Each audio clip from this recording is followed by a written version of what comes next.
एक बार की बात है। हरे भरे पहाड़ों के बीच बसे एक छोटे से गांव में रवि नाम का एक आदमी रहता था। रवि एक मेहनती और ईमानदार व्यक्ति थे, लेकिन उन्हें अक्सर अपने भीतर एक खालीपन महसूस होता था। अपने भौतिक संपत्ति और अपने परिवार के प्यार के बावजूद वह जीवन की गहरी समझ और आंतरिक शांति की भावना के लिए तरसते थे। एक दिन जब रवि अपने खेतों में काम कर रहा था, उसने बुद्ध नाम के एक बुद्धिमान और प्रबुद्ध व्यक्ति की कहानियाँ सुनी। बुद्ध की बुद्धिमत्ता की कहानियों और उनके आसपास की शांति से प्रभावित होकर रवि को उन्हें खोजने की तीव्र इच्छा महसूस हुई। उनका मानना था कि बुद्ध उनके गहन प्रश्नों के उत्तर प्रदान कर सकते हैं और उन्हें उस शांति और खुशी की ओर मार्गदर्शन कर सकते हैं जिसकी उन्हें तलाश थी। आत्मज्ञान की खोज से प्रेरित होकर रवि ने बुद्ध को खोजने के लिए एक लंबी और कठिन यात्रा शुरू की। वह घने जंगलों से गुजरे, नदियों को पार किया और खतरनाक इलाकों को पार किया। अंततः हफ्तों की यात्रा के बाद रवि एक हलचल भरे शहर के बाहरी इलाके में पहुँचे, जहां उन्होंने सुना कि बुद्ध निवास कर रहे थे। रवि ने शहर में प्रवेश किया और बुद्ध के ठिकाने के बारे में पूछताछ करने लगा। लोगों ने उन्हें शहर के बाहरी इलाके में एक शांत उपवन में ले गए, जहां बुद्ध अक्सर अपनी शिक्षाएं दिया करते थे। जैसे ही रवि अपने उपवन के पास पहुंचा, उसे आशा की एक नई अनुभूति महसूस हुई। जैसे ही वह पास आया, रवि ने एक बड़े बोधि वृक्ष के नीचे बैठी एक आकृति को देखा। यह स्वयं बुद्ध थे, जो शांति और शांति की भावना प्रसारित कर रहे थे।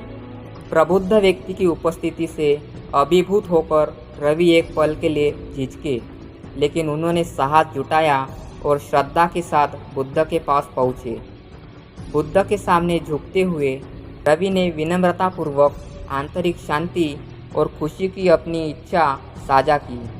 उन्होंने अपने पूरे परिवार के लिए समान शांति का अनुभव करने की इच्छा व्यक्त की।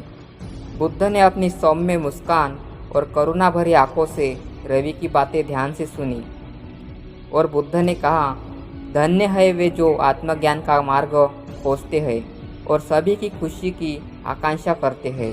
उनकी आवाज़ में ज्ञान और करुणा थी। शांति और खुशी की नींव स्वयं के भीतर निहित है। इसकी शुरुआत दयालु हृदय और शांतिपूर्ण दिमाग को विकसित करने से होती है। इसके बाद बुद्ध रवि को अपनी शिक्षाएं देने के लिए आगे बढ़े। उन्होंने सांसारिक इच्छाओं की नश्वरता, जाने देने के महत्व को, आंतरिक शांति पाने में ध्यान के महत्व के बारे में बात की। रवि ने हर शब्द को आत्मसात कर लिया। उसका हृदय बुद्ध द्वारा साझा किए गए गहन ज्ञान के लिए खुल गया। दिन हफ्तों में बदल गए और रवि उपवन में ही रहे, बुद्ध से सीखते रहे और उनकी शिक्षाओं का लगन से अभ्यास करते रहे। धीरे धीरे लेकिन लगातार रवि ने अपने भीतर एक परिवर्तन का अनुभव किया। उन्होंने करुणा, क्षमा और कृतज्ञता की शक्ति की खोज की। उनका मन शांत हो गया और उनके हृदय में सभी प्राणियों के प्रति दया उमड़ पड़ी। नई समझ और आंतरिक शांति के साथ रवि ने बुद्ध को अलविदा कहा और अपने गांव लौट आए। उनमें जो परिवर्तन आया था वो उन सभी को स्पष्ट था जो उन्हें जानते थे। रवि में जो परिवर्तन देखा उससे ग्रामीण आश्चर्यचकित रह गए। उनका घर जो कभी कभी कभार तनाव और झगड़ों से भरा रहता था, अब सद्भाव और प्रेम की भावना पैदा करता है। रवि ने बुद्ध की शिक्षाओं को अपने परिवार, दोस्तों और पड़ोसियों के साथ साझा किया और शांति और खुशी का संदेश फैलाया। गांव ने करुणा और सचेतना के सिद्धांतों को अपनाना शुरू किया और जल्द ही सकारात्मक परिवर्तन का प्रभाव पूरे समुदाय में फैल गया। जैसे जैसे वर्ष बीतते गए, रवि ने बुद्ध से सीखी गई शिक्षाओं को अपनाना जारी रखा।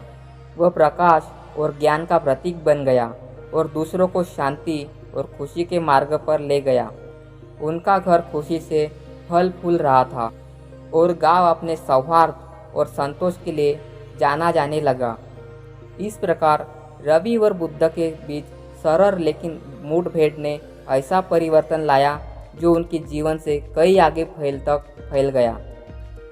घर और उसके भीतर के सभी लोगों ने स्थायी शांति और खुशी का अनुभव किया, जिससे उनमें प्रेम और करुणा का संचार हुआ।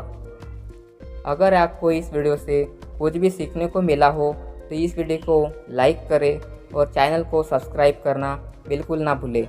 आपके घर में हमेशा शांति और खुशी बनी रहे और इसके पवित्र स्थान में प्रवेश करने वाले सभी लोगों को रवि और बुद्ध जैसी शांति और प्रेम मिले।